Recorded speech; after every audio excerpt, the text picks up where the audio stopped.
महादेव जैसा दयालु इस पूरे ब्रह्मांड में कोई नहीं। दोस्तों, यह घटना गुजरात के रहने वाले राज शर्मा ने सारी दुनिया के सामने रखी और इसे एक किताब में भी लिखा गया। इस कहानी का अंत सुन आपके पैरों के तले जमीन खिसक जाएगी और रोम रोम शिव का नाम पुकारने लगेगा। इस घटना से ये मुमकिन हो गया कि अगर सच्चे मन से महादेव को याद किया जाए तो महादेव जरूर आते हैं। आखिर क्या हुआ राज के साथ? राज जी बताते हैं कि वह गुजरात से ही बिलोंग करते हैं। हमारे घर में मेरा भाई और मेरे माता पिता ही रहते हैं। मेरे पिता रेलवे से रिटायर पर्सन है और मेरी माता एक रिटायर टीचर है और मेरा भाई बेंगलोर में पढ़ाई करता है। मेरे माता पिता ने मुझे अच्छा पढ़ाया और मेरी सरकारी जॉब लगी। मेरी पोस्टिंग मनाली में हुई और मेरी ज्यादातर ड्यूटी मनाली में ही रही। घर में पहले से ही धार्मिक माहौल था। मेरे माता पिता शिव भक्त थे, सारा मोहल्ला जानता था। पास में ही एक शिव मंदिर है और एक धार्मिक समिति भी जिसमें वह दोनों मेंबर भी है। मेरी ड्यूटी मनाली में थी तो मेरे माता पिता का एक दिन फोन आया और उन्होंने मुझे कहा कि वे केदारनाथ की यात्रा पर जाना चाहते हैं। महादेव काफी समय से उन्हें बुलावा भेज रहे हैं, लेकिन काफी दिनों से जाना संभव नहीं हो पाया। मगर इस बार मंदिर की तरफ से एक समूह दर्शनों के लिए जा रहा है, तो तुम हमें केदारनाथ के दर्शनों के लिए ले चलो।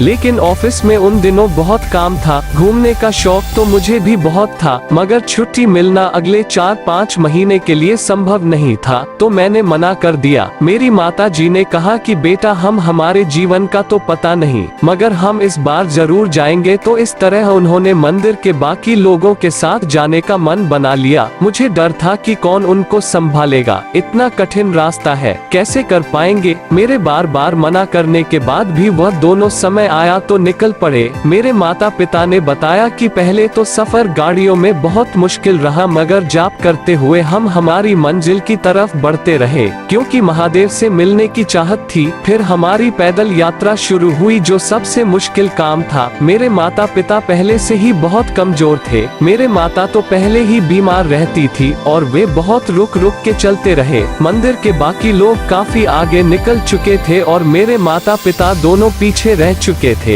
एक पत्थर के ऊपर मेरी माता बैठ गए और उन्हें लगा कि यह उनका आखिरी समय आ चुका है। सोच ही रहे थे तो एक नौजवान लड़का उनके पास आया और बोला, कुछ नहीं होगा आपको, महादेव आपका इंतजार ऊपर कर रहे हैं, उठो और चलो, मैं लेकर चलता हूँ आपको। मेरी माता ने कहा कि उस लड़के के हाथ लगाते ही शरीर में एक जोश भर गया। मेरे पिता ने उस लड़के को पूछा कि बेटा तुम कौन हो? उसने कहा कि मेरा नाम नितिन है और मैं दिल्ली से महादेव के दर्शन के लिए आया हूँ। रास्ते भर लड़का मेरे माता पिता का ख्याल रखता, साथ साथ चलता रहा और जरूरत की हर चीज हर काम में साथ दिया। रास्ते में मेरे पिताजी को सांस में दिक्कत आई तो उसी लड़के ने मेरे माता पिता को संभाला। अगर वो नहीं होता तो काफी मुश्किल हो जाती। तो आखिर वह तीनों महादेव के चरणों में पहुँचे, दर्शन किए। मेरे माता पिता बहुत खुश थे। वहाँ पर भी उस लड़के नितिन ने मेरे माता पिता की काफी सेवा की। फिर वापसी के समय नितिन मेरे माता पिता को वापस छोड़ने नीचे आ रहा था।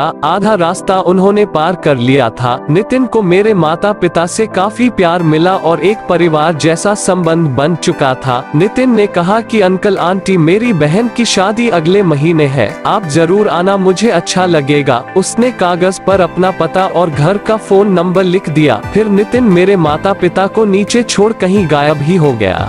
वापस आकर मेरे पिता ने मुझे फोन किया और सारी बात बताई और कहा कि उस लड़के नितिन ने हमारी ऐसे सेवा की जैसे हमारा अपना लड़का भी नहीं कर सकता था। अगर वो ना होता तो शायद हम रास्ते में ही मर जाते। तू तो हमें केदारनाथ नहीं लेकर गया, मगर अब एक काम तुम्हें जरूर करना पड़ेगा। नितिन की बहन की शादी अगले महीने है, अगर तेरे पास टाइम हो तो प्लीज वहाँ जरूर जाना। मेरे माता पिता ने कहा कि अगर टाइम ना मिले तो सगन ही भेज देना और उनसे बात कर लेना। मुझे बहुत अच्छा फील हुआ, तो मैंने वहां जाने की सोच ली कि फ्लाइट लेकर एक दिन में ही वहां से वापस आ जाऊंगा। कुछ दिन बाद ही मैंने सोचा कि नितिन के घर फोन कर एक बार शादी की डेट और हाल चाल पूछ लेता हूं और उनको थैंक्स भी कर देता हूं। मैंने फोन किया तो नितिन के पिताजी ने उठाया। मैंने सारी बात कही कि कैसे नितिन ने मेरे माता पिता की सेवा और थैंक्स कहा। नितिन के पापा चुप रहे। मैंने कहा कि अंकल आप बोल क्यों नहीं नहीं रहे तो उन्होंने रोते हुए कहा कि बेटा अपने माता पिता को कहना कि महादेव के चरणों में विनती करना, क्योंकि मेरे जिस बेटे नितिन की आप बात कर रहे हो वह तो आज से 6 साल पहले ही एक कार एक्सीडेंट में मारा गया था, जब वह दिल्ली से केदारनाथ की यात्रा पर जा रहा था। वह भी महादेव का भक्त था और केदारनाथ के लिए घर से निकला था, मगर उसकी लाश ही वापस आई। अपने माता पिता से कहना कि उन्हें खुशी है कि मेरा बेटा महादेव के सेवकों की सेवा में लगा हुआ है।